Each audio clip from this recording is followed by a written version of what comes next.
I'm Jimmy Stovall, owner of Corky's Barbecue, and you're watching Live at 9.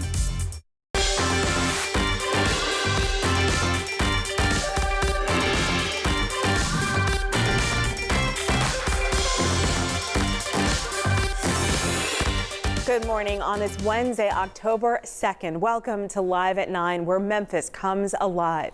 Along with your top news, weather with Todd Demers, and trending topics in Coffee with Corey, here's a look at our guest lineup today. We are getting hands-on with National Manufacturing Day as Smith & Nephew Medical Device Manufacturing Training Coordinator Nikki Barnes joins us to talk about opportunities for students in modern manufacturing. From competitive wages to career growth, you won't want to miss the inside scoop on the future of the workforce right here in Memphis. Plus, we're bringing culture center stage with Monica Sanchez, Artistic Director of Casa Teatro Bilingual Theater Group, who will tease their upcoming show, De Aquí y de Allá, celebrating Hispanic heritage. It's a journey you'll want to be part of. And in a special musical tribute, join us as Memphis's own Lil Rounds and Dante Everhart shine a spotlight on the artistic voices that make our city great. So stay tuned for a morning full of inspiration. But first, be sure to record the show so you never miss an episode, and connect with us online at our website, liveat9.tv. That's also our handle on social media. Helene is now the second deadliest hurricane to hit the U.S. in the past 20 years. Officials confirm more than 160 people have died across 6 states, and sadly that number is expected to rise. Today, President Joe Biden is set to survey the damage in 2 states, while Vice President Kamala Harris will travel to Georgia. The Tennessee Emergency Management Agency says the TBI and local law enforcement are still looking into 46 active leads as they search for missing people, more than half of which are out of Washington County. Across East Tennessee, local officials and the American Red Cross have also opened storm shelters and overnight shelters in impacted areas. Tennessee's governor signed an executive order to provide relief to victims of severe weather and flooding in the volunteer state. And yesterday, Governor Lee and other state officials visited some of the hardest hit areas. And let's take a look here at the aftermath of I-26. Their crews hauled off 58 loads of debris on Tuesday, but officials say it might be months before this interstate reopens. Look at that collapse. In their latest update, the Tennessee Department of Transportation says of the 13 state bridges originally closed after the storm, 7 have reopened. We have 400 workers. We've surveyed 300 bridges. There are 5 that are completely gone, and 27, I believe, 14 that are compromised. 27 roadways have been impassable at this point. Started with about 50, but about 25 have been opened. There is a lot of work being done, and there is a lot of work yet to do. Members of the Tennessee National Guard have been deployed, and their goal is to help clear the way for local first responders in East Tennessee. The plan is for service members to team up with more troops in the impacted areas to not only help residents, but area authorities as well. And meanwhile, many residents of the Carolinas still don't have running water, cell phone service, or electricity as rescuers continue their search for anyone still unaccounted for in those states. The storm unleashed the worst flooding in a century in North Carolina, dumping more than 2 feet of rain in places. Helene blew ashore in Florida late Thursday as a Category 4 hurricane and upended life throughout the states of Florida, Georgia, Tennessee, and Virginia, in addition to the Carolinas. Now, more than 150,000 households have registered for assistance with the Federal Emergency Management Agency across multiple states, and that number is expected to rise rapidly in the coming days. And while many Tennesseans are dealing with the aftermath of the storm, others are stepping up to help these people in need. 2 Middle Tennessee residents are being hailed as heroes this morning. When a North Carolina storm victim posted a cry for help on Facebook, more than 12,000 people shared it and offered prayers, well wishes, and donations. The post came from Cody Henson, and he shared that he and his wife were trapped in their home on a mountainside as a mudslide started to take the land beneath them. Check this out. That is when Luke Williams and his friend Andy Scott came to the rescue, driving 12 hours from Dixon County to North Carolina to help Cody and his elderly neighbors out. Both of them are high school teachers, and Williams is also a first responder. They collected $11,000 in donations on Facebook, all going toward buying and delivering basic necessities for this small town, which they say was lacking the resources they needed to just make it by. Williams says it is not about getting credit, it's about saving lives.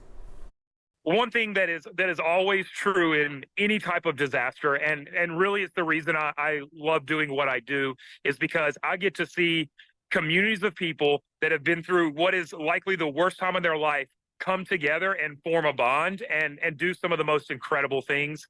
To see that kind of persistence after something so devastating, it's honestly what makes our country our country. I mean, the scene behind him, look at that. American Red Cross of Tennessee is accepting monetary donations to help them expand efforts in these areas. Volunteers are asked to sign up online at their website, redcross.org. The Salvation Army is collecting donations online at helpsalvationarmy.org or by phone 1-800-SAL-ARMY. And closer to home, the greater Memphis area is experiencing some much cooler temperatures this Wednesday morning. Weather expert Todd Demers here with an update on our forecast right now. Good morning, Todd. Good morning, Conji. Does the weather get any better than this? I mean, this is right there. It is. I mean, setting the bar pretty high across the Mid-South. We continue with the sunshine right now. We have some light north and northeasterly winds. The humidity values have come down. Storm Tracker 3S is pretty much a clean sweep across the area. Our rain chances are actually minimal for almost the next 10 days. So high pressure is in control of our weather pattern for the next few days. It's going to drift off to the east and slowly return some southerly winds. And we'll see our temperatures kind of bounce up a little bit into the low and mid 80s as we head into the weekend, but the humidity values shouldn't jump too badly. I'm anticipating another cold front as early as Sunday to really knock these temperatures and knock the humidity right back down. But this is simply delightful for those spending a little bit of time outside this morning, mainly in the lower 60s, and we're really not warming up all that much. We're talking mid 70s throughout the afternoon. A very nice day ahead with these north and northeasterly winds. I mentioned how over the next few days we could see the return of some southeast winds, but even at that, I don't think it's going to be outrageous heat. Good time to get that car washed, especially since we're talking about some very dry weather over the next few days. Coming up, we need to talk about this warm up heading into the weekend and a little bit more about the timing of that next cold front and what that will mean to our temperatures here in the Mid-South as we make our way into the second week of October. I have a much closer look at your forecast coming up in just a moment, Conji. Thank you, Todd. We're now into the final hours of the ride for Team Go Jim Go. Tyler Eliason and the crew will bike across Memphis today and end their journey at Le Bonheur Children's Hospital for tonight's live telethon. But first, here's more from the team's first stop this morning. It is a beautiful morning across the Mid-South, and it is day 6 of Go Jim Go 2024. Oh, man.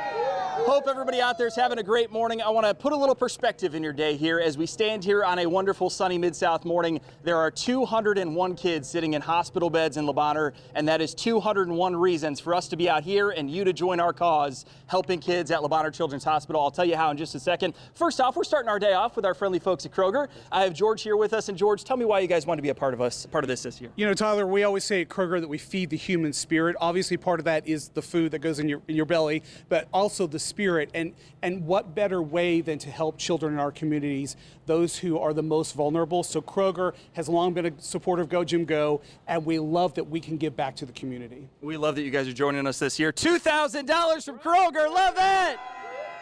Love it, love it. As I said, this is our 6th day of Go Jim Go. We started with $115,000. We are up now to $117,000.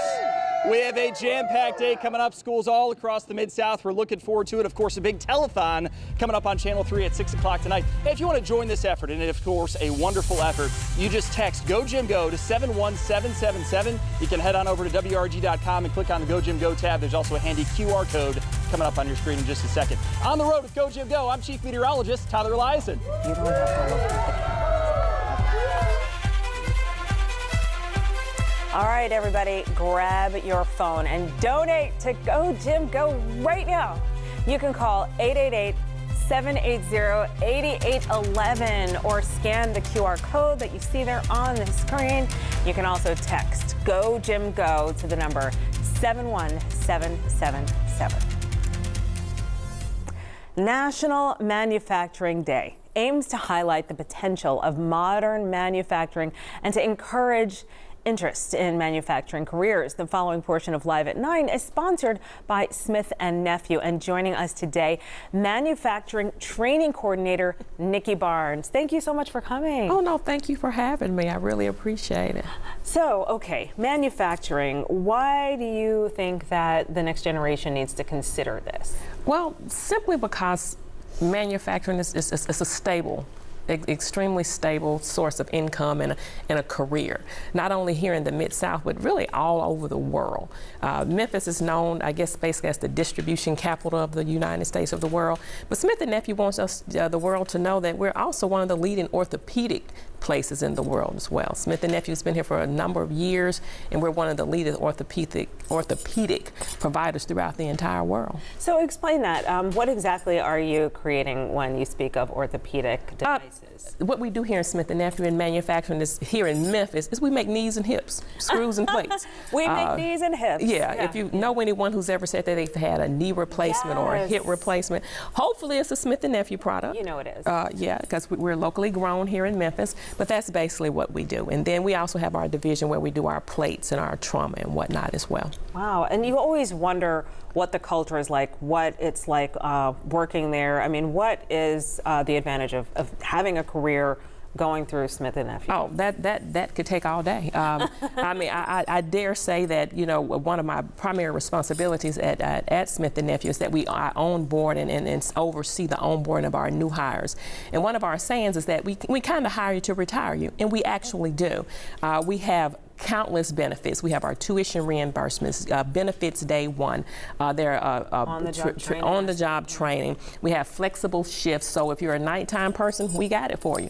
If you're a daytime person, we have that too.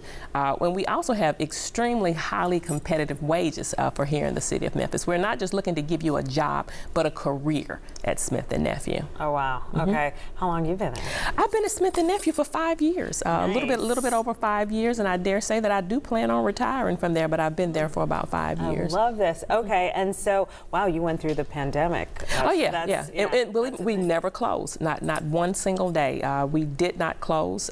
During the pandemic, we were able to provide a lot of medical supplies throughout the world with what we do there at Smith & Nephew. So yes, ma'am, we survived that. Wow, that's amazing. And so, if you're looking into getting a career, starting out, or retiring there, what's the best way to reach out for work? Well, of course we're global, the World Wide Web. You can always Google Smith & Nephew. Look at smithandnephew.com. Careers at Smith & Nephew. Just we're out there. We're a global company, and it's very easy to find us. Okay, thanks for the inspiration, because I know jobs. It's a big thing.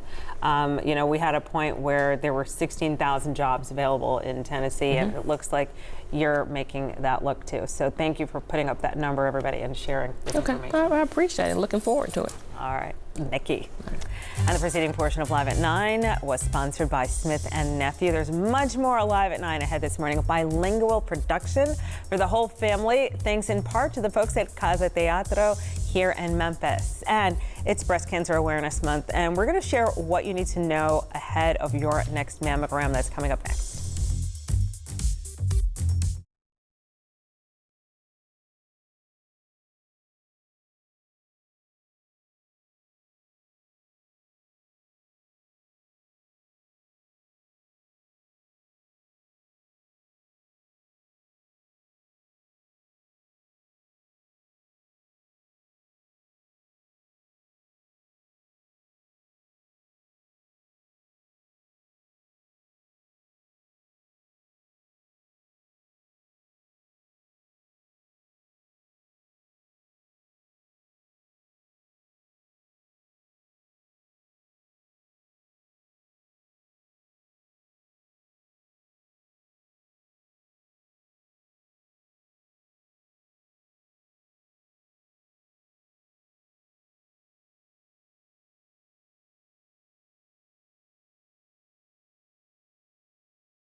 Welcome back to Live at 9. Thanks for staying with us. Time now to check back in with weather expert Todd Demers here with the very latest with our forecast. Hey, Todd. Kanji, do you ever get a song stuck in your head?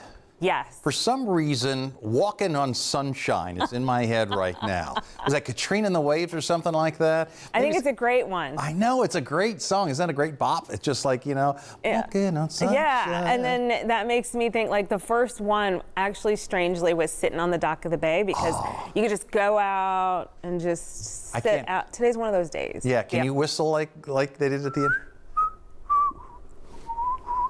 That's what I'm talking about. That was pretty weak. That was weak.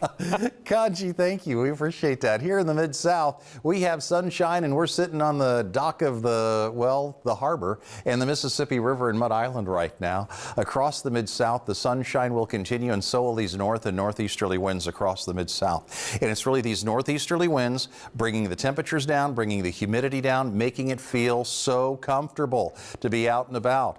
Temperatures yesterday, we made it up to 87. It was a warm one, not nearly as warm today, maybe 10 degrees cooler. And that river has been rising rapidly on the mighty Mississippi here from the downtown Memphis marker. We're at 5.5 feet. That's a plus 5.5 feet. We'll crest tomorrow at about 6 feet, and then the river will slowly start to fade once again. Of course, the remnants of Helene, when we had quite a bit of rainfall the past couple of weekends, helping to contribute to that rapid rise. 63 right now at the northerly winds. We're on our way into the low 70s by lunchtime, upper 70s before the day is through. Friends, whatever you have to do to get outside, enjoy this fantastic weather. And by daybreak tomorrow, comfortably cool once again. But I want you to notice when we take you hour by hour how the winds are in the process of kind of changing direction from the east and even to the southeast tomorrow. That will allow a little bit of a warm up back into the lower 80s, but really not too big of a warm up. I had to look this up online. What was today's special food day? It's fried scallops. So that's what we're going to do with our outdoor dining forecast today. Whether it's lunch on the patio or dinner on the patio, the weather is going to be fantastic for you with the mid and possibly some upper 70s. So over the next 24 hours, we'll continue to watch as high pressure drifts to the east, returns our southerly winds. Temperatures will try to climb, but already knocking on our doors, our next big cold front. This cold front's going to be dropping in some noticeably cooler air as we make our way into the weekend itself, and especially Sunday into Monday. So watch what happens. Beautiful weather today, right? Northeasterly winds. Southerly winds return for your Thursday and Friday, and we start to warm it up a little bit. Dry, calm, stable conditions will continue right on into the weekend. But once that next cold front moves through, you can see that when we go +3 on the forecast, taking you out the full 10 days, temperatures drop off dramatically with highs in the 70s and lows in the 50s. And once again, when you look carefully, you'll notice that the rain chances are going to remain minimal all across the board. In 2024, an estimated 310,000 women and 2,800 men will be diagnosed with invasive breast cancer, according to the National Breast Cancer Foundation. But there is hope. The following portion of Live at 9 is sponsored by Diagnostic Imaging. And to discuss why early detection is key in the fight against breast cancer, we are joined by Dr. Jennifer Bowles with Diagnostic Imaging. Thanks for coming in. Thank you for having me. Okay, you were talking about the importance of getting a screening mammogram. So tell me about that. Screening mammogram is for women who are asymptomatic. They don't have any new symptoms, lumps, pain, any of those symptoms. They're just a routine checkup. And we recommend starting those at age 40. And then should patients start getting them done, often? How often? Once a year. Yearly mammography, not every 2, every 3, every 5, but yearly mammography. Okay, and thank you. Yeah, and then with the risk, you say age 30. Yeah. If you have an elevated lifetime risk of breast cancer from multiple different things, which we'll talk about in a second, but you should start at age 30. Right, and so there are some high risk factors. So I know we have a list that we can show you, but you said family history, it starts there. Yeah, family history is probably the most common risk factor other than just being a woman. But family history is, it can really give you an elevated lifetime risk of breast cancer, especially if that family history includes breast or ovarian cancer. And that those patients generally have the BRCA gene mutation, which predisposes you to those two types of cancer. Another risk factor is ethnic background. Ashkenazi Jewish patients have a very elevated lifetime risk of breast cancer, as well as breast density, just your breast density. If you have heterogeneously dense or extremely dense breast, you are at just baseline increased risk of breast cancer. And if you've had a history of chest radiation as a child, and so we work with St. Jude a lot for those patients. That's great. Yes. And so what are the different types of mammograms that people can get? So you can either get a screening mammogram or a diagnostic mammogram. So screening is for asymptomatic patients. Diagnostic mammograms are for patients who are following up after an abnormal finding. They are have a new lump or new symptom, lump, focal pain, nipple discharge, or they're following up after breast cancer surgery. Okay, walk me through the process. If you do have an abnormal mammogram, do we call you for a biopsy, or what exactly happens? So we will call you back in to do some extra images, usually some mammogram images, and more often than not, ultrasound images. And we will give you your results while you're there. The most common reason for a screening callback is something that we noticed on your screening mammogram. Most screening callbacks actually don't result in any type of cancer diagnosis. Multiple screening callbacks are just normal, and we clear up the question and you go on your way, and we'll see you in a year. Okay, this is incredible information, and we've put the information to reach out. You can go to diagnosticimagingpc.com or call 901-387-2340. Dr. Bowles, thank you for this critical information. Yes. We really appreciate you coming in. And the preceding portion of Live at 9 is sponsored by Diagnostic Imaging.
We have the ultimate fun Ferguson here with us. B. Scott Duke from the Humane Society of Memphis and Shelby County is back this morning. We have been hanging out here on the couch, and you were just like looking at Corey Ventura. So tell us about who you brought here today. Wow, you just like really looked in on that camera there. He's loving that camera. Not surprising. So this is Ferguson, Kanji. Hi, Ferguson. He was found as a stray around the Highland Strip about a month ago. A Good Samaritan brought him to us. He has spent 3 weeks in foster. He's been neutered, and he is ready to be adopted. We brought a puppy today, and he is a little bit of a larger puppy. He's about 5 months old. I got this. You got it? Yeah, Ferguson like locked eyes with Corey for a second, and then I got it. Yeah. So we brought him today to illustrate the fact that we have so many puppies at the Humane Society right now. Oh, this is a puppy? He's a puppy. A puppy? He's a larger, about 5 months. Is he gonna get really big?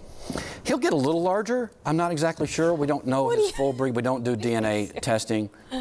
But he's so lovable, and he can chill. Look at this. He's just a fun little guy. Look at this. We have about 20 puppies that are either in the building or on their way back from foster, and we don't want them to grow up in our shelter. And so we ask folks, please, if you're consider adopting, please consider us. Come see our puppies. We have too many right now. Yeah. So when you say too many, is this is an unusual? It is. Number? It's an unusually high number for us. What do you think is going on in the world? Because sometimes there are just these outside factors. Well, you know, summertime is often what we call puppy and kitten season, and we're at the end of it. So it's just built up, and just things fluctuate at the Humane Society with our intake. But we just want to get them adopted. And so I just heard a message from our adoptions manager just a few minutes ago that it's just an urgent need to get puppies adopted. Okay, So, and it's the small ones. So Yeah. what do you need to do to prepare yourself for this?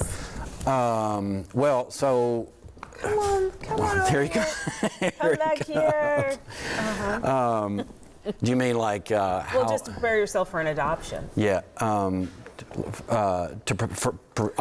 For folks, yeah. Well, you know, it's back to school. We're a little bit past back to school season, and so families are getting a little more settled. There's not quite as much travel. We have a ton of resources that you can talk with our adoptions desk, and they will take you through the process. Right. They're so experienced in this and finding good matches for folks. Ask you questions that will make you think a little bit. And they'll help you through the process. They're fantastic at it. Yeah, and it's a matter of, I mean, you have to set up a space. You want to know, where you're going to keep your new baby. And if you could just talk about what the process looks like when the moment you decide that you are going to adopt. Yeah. Yeah. Well, and then there's fostering. Yeah, there's fostering. You do have to consider expense, and that's one of the contributing factors to overpopulation. Pet overpopulation is the rising cost of veterinary care. But we help with that as well. We have our low-cost drive-through clinic this Saturday that helps bridge the gap for folks who are unable to afford vaccines. If you have any form of federal assistance, you can come to our clinic this Saturday and get vaccines. And so that's helpful for pet owners as well. So. And you have other photos of some of those animals that you say. There are a couple right there you see on your screen who were abandoned. It happens. Wow. They were abandoned outside our property. Wow. And that was a big influx of puppies that we had recently. And so that's a couple of those have been adopted. But yeah, so you can get a sense of just what we're up against. We don't want these guys to grow up in the shelter. They need loving homes. And so, yeah, so our clinic is, again, this Saturday. For folks, all you have to do is show proof of any form of federal assistance, and you're qualified to take advantage of it. So. All right, Ferguson, I know you're going to get a home. We need for you to get a home today. Get Ferguson. All right, thank you. B. Scott Duke with the Humane Society. There you go, buddy. Good job. Oh, so cute when they Thank you, Kanji. Yeah. And good luck. Good luck. All right, still ahead on Live at 9. From the employees to volunteers, there are a lot of hardworking people taking care of children at Le Bonheur here in Memphis, and we're going to chat with a pair of volunteers who've stepped up to lend a paw or four to be there for patients. Plus, honoring Hispanic Heritage Month on stage at the Halloran Center, the show you and your family won't want to miss. That's coming up next.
We're back on Live at 9.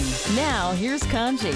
In honor of Hispanic Heritage Month, Casa Teatro in Memphis teamed up with the Halloran Center to bring audiences a bilingual production featuring some characters familiar to people around the world. To learn more, we are live with Monica Sanchez from Casa Teatro Bilingual Theater Group and Jennifer McGrath with the Orpheum Theater Group. Hello! Buenos dias. Buenos dias.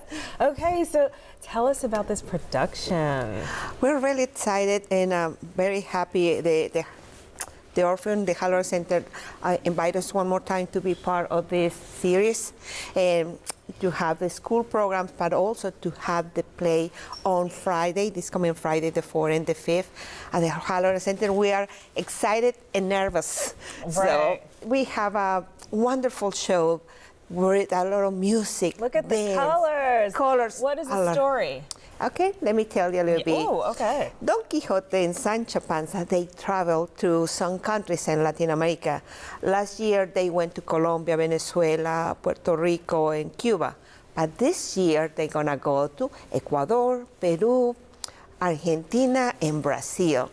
And the best part is that most of the people, when they hear the country, let's say Argentina, oh, Argentina, what's the thing that comes to your mind immediately? Maybe tango or Eva Perón. But here with the play, you're going to learn a little bit more the Argentina, a little bit more about Brazil, not just about the samba that is great or carnival, something more about each country. So we're really excited that we have the opportunity to show the diversity in the Hispanic community, the dances, the colors, the artists, all the people, they are part of this celebration, or there is part of the show. They have so much good energy. They want to show it, and they want the people to come and see it. So the people is going to have a blast, and they're going to learn. They're going to learn a lot. And Jennifer, why was it important for the Halloran to bring this back and to bring the new version of, Yeah, I mean, we have been partnering with Casa Teatro for almost 7 years, a little bit more each year, growing. And I think, like Monica said, you know, at the Halloran Center, it's so important to us to be celebrating everybody, all cultures, and lifting up the incredible local artists that we have here. And Monica and Dorimar and the team at Casa Teatro have been doing this incredible work for so long. And so for us, it's really just a part of our series to be able to provide a bigger stage and some better technical support and things that they need and that they deserve to continue to tell these powerful stories. And I just have to say, the show is absolutely fantastic. It is an explosion of, like you said, colors and dance and music and culture, beautiful performers, and it's for the whole family. So we really want to encourage folks to come out. You can get your tickets online in advance, or you can also get them at the door. Wow, and what do you hope that the audience takes away very quickly? They say, oh, I didn't know this about Peru. I just knew about the Incas, but I didn't know this part. And things like, I want to see more. I want to learn more. I want to continue with this adventure, because this is something that is going to bring more and more adventures with Don Quixote and Sancho Panza. So we want, like Jennifer said, all the family to come, enjoy, and be part of the celebration. This is a celebration for Hispanic heritage. So come and learn about the community, about the Hispanic community. I really want the people to give the chance to learn a little bit more about these countries and about Casa Teatro. De aquí y de allá. Exacto. Here and there. And there. All right. Monica and Jennifer, thank you so much for coming in, and this is going to be great. All right. Still to come this morning, the time is now to cast your vote in a major online effort. We're going to explain, plus, why your next trip to the library or a bookstore could end with a tasty treat. That's coming up in Coffee with Corey.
One local group aims to shine the light on people in our community making a difference and also support the next generation of leaders. To learn more about that and how the efforts include some scholarship opportunities, we're live with Lil Rounds and Dante Everhart. Thank you.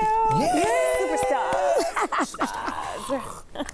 Okay, so Dante, tell us about the inspiration and the show, the name, and all that. Well, we needed to come together in Memphis. There's so many different people that we do so many different things, and we wanted to create a special event that honors and uplift our community, from those who are at the top to those who most people may not even know, and bring both worlds together. So we call it the Podium Honors. Yes. And I know when you hear podium, you think about church.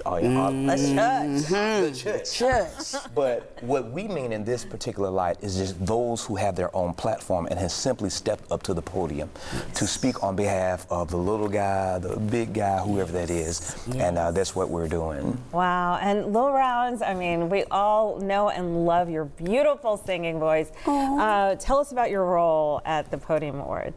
I was honored to be asked by Dante to come out, and I will be presenting an award, but might also be singing a little bit. Yes. I mean, you know, people are, they're going to be looking for that. Oh my goodness, I'm excited though. When he told me about the event, I felt like it was something that our city could really benefit from. I think it shines a beautiful, bright light on the amazing work that people are doing here in our city, and I'm just honored to be a part of it. Oh, great. And the scholarships, can you explain how that was a decision and then what you want to do with the scholarship? Absolutely. So we want to just help people, and the scholarships is for a wide demographic of kids, people who dance from the music. This event is a musical tribute, and so those who operate in the sector of performance and arts and different things like that, we want to provide scholarships for, and even after this night, we'll still be giving them out. That is beautiful. Lil Rounds,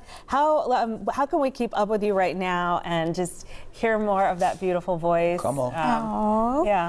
So you can find me on all platforms, social media platforms, Facebook, Instagram, TikTok, even YouTube, Lil Rounds Official. Right. And so anything that, you know, I know this is a big moment. Yes. Anything that you want people to just follow right now that you have your sights set on, just so we can lift you up? Yes, so I have a nonprofit organization called Mosaic Institute of Performing Arts.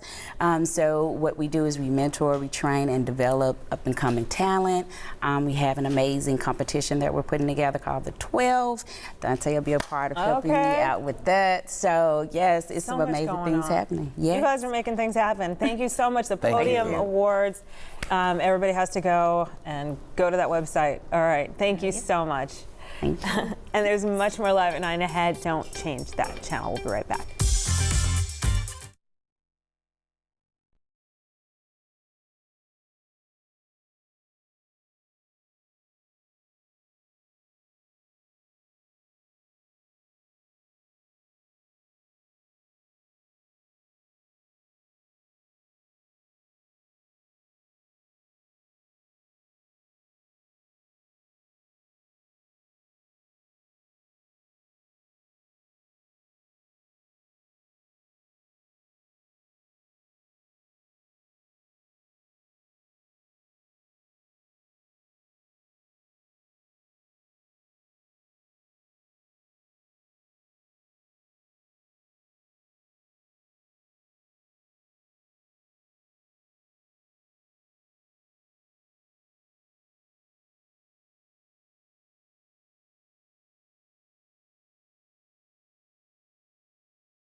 It's time for Coffee with Corey, brewed in part by Kroger.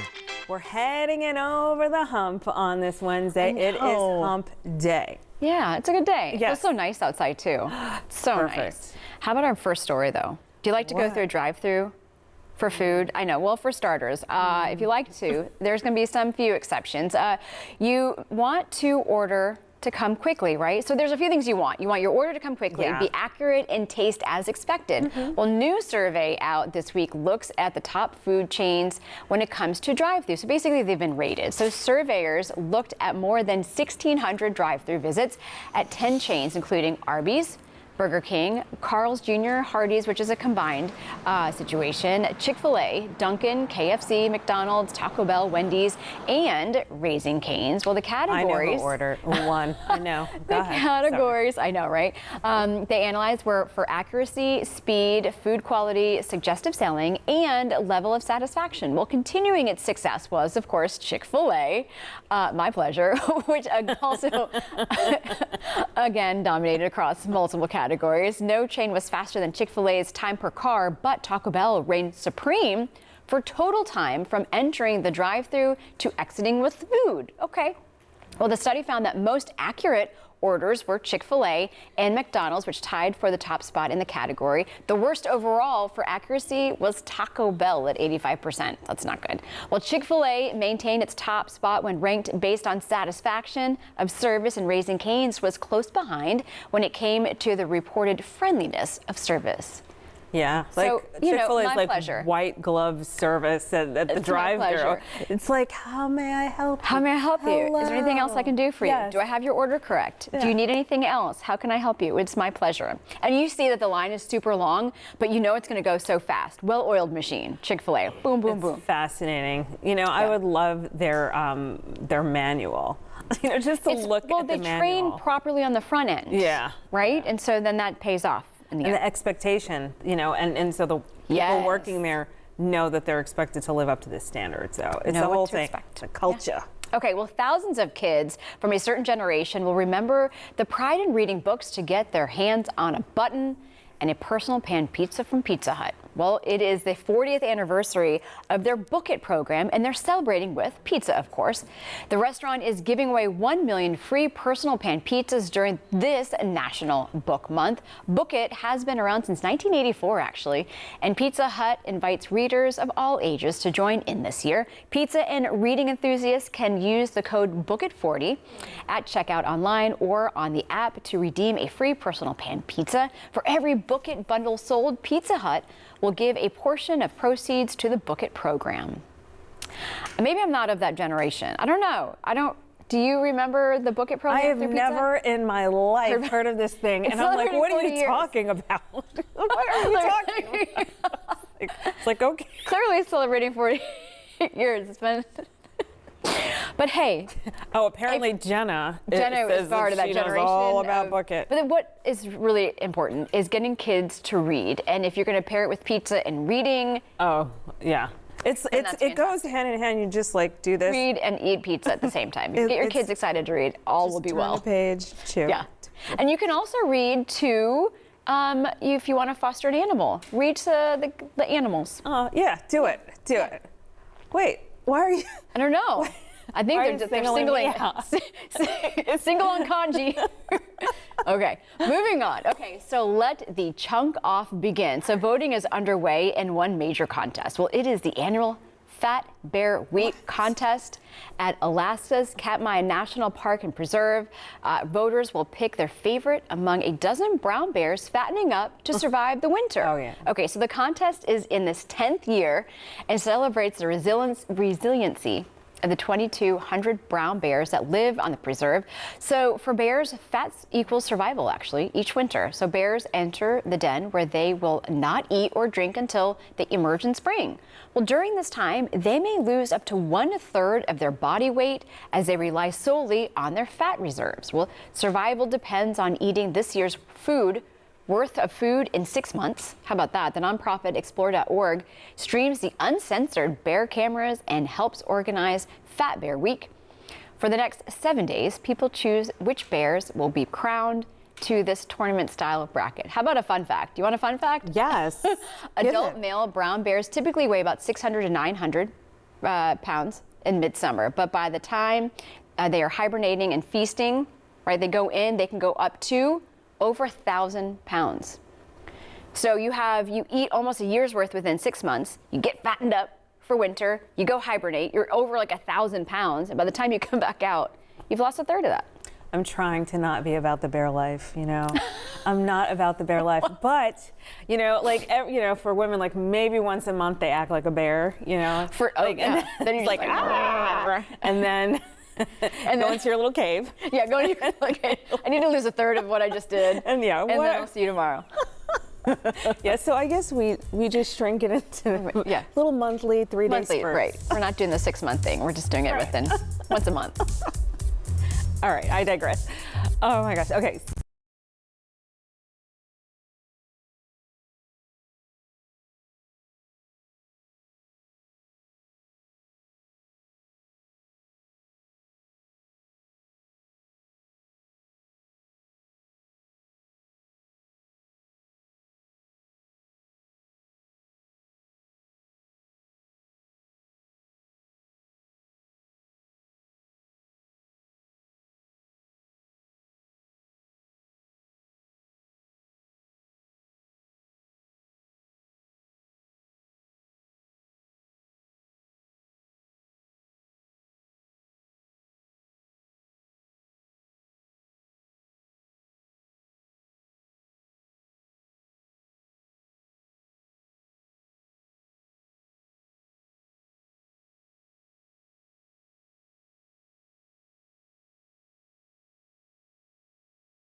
Just hours away from our live Go Gym Go telethon to help raise money for Le Bonheur Children's Hospital. Live at 9's on location at the hospital this morning, and joining us now to talk about how important your donations are, pet therapy volunteers Amy Chatham and Otis. Hello. Hi, how are you, Kanji? Okay, so Amy, can you explain your work at Le Bonheur? And I can't wait to see Otis. Well, Otis and I visit a couple times a month, and we most pets go to a specific floor. We're on floor 7. We love our floor 7 people. We see not only the staff, but we go in and we see the children. Can you say hi, Otis? Oh my goodness. But Otis is, as you can see, a gentle giant. The children absolutely love him. He actually can put part of his body in the bed with them if they can't get out of the bed, and they just love on him, and he makes everybody feel better. I completely get it. Yeah, I do. We do Pet of the Week every week, and it is definitely therapy. Why is pet therapy so important with the kids? There have actually been studies that show that therapy, dogs can lower blood pressure, stress levels go down. I hear moms, I love to hear it when a mom says to me, they haven't smiled since we've been here. And that just makes me feel good. It makes all the work of grooming him worth it. And what, I mean, just that hair is just so shiny and beautiful. What's the kind of response that you get when you bring Otis to the kids? When you're, that moment, do they try to ride the back? Oh, I have had children want to ride him, and he likes to lay down, and so I literally have children want to get on him. I'm like, oh, he's not a dog. They're like, he's a bear. No, he's not a bear either. He's not a horse. He's just a dog. But he makes everyone smile. Most people know Otis's name and not mine. I'm just Otis's mom when I walk in the door. Yeah, I don't But see Otis the humans. is famous when he walks in. Oh, well, thank you so much, Amy, for what you do. You and Otis do for the kids. We really appreciate you. Well, absolutely. We love Clemente Le Bonheur. Le Bonheur's the best. Oh, yes. And you can donate right now to help Le Bonheur Children's Hospital. Just scan the QR code on your screen and tune in to Channel 3 tonight at 6 o'clock. The hour-long Go Jim Go telethon will wrap up our efforts to raise money for Le Bonheur and join Tyler Eliason, Stephanie Skurlock, and some very special guests right here on Channel 3 at 6 p.m. And thank you for joining us here for Live at 9. Be sure to check us out. Edge is going to be here to talk about some economic opportunities with Rico's Kickin' Chicken. We're also going to have Oktoberfest with City Brew Tours, and we'll help you plan your weekend. Jalen Sochek with I Love Memphis vlog. We'll see you then. Content segments during Live at 9 were paid for by Smith & Nephew and Diagnostic Imaging.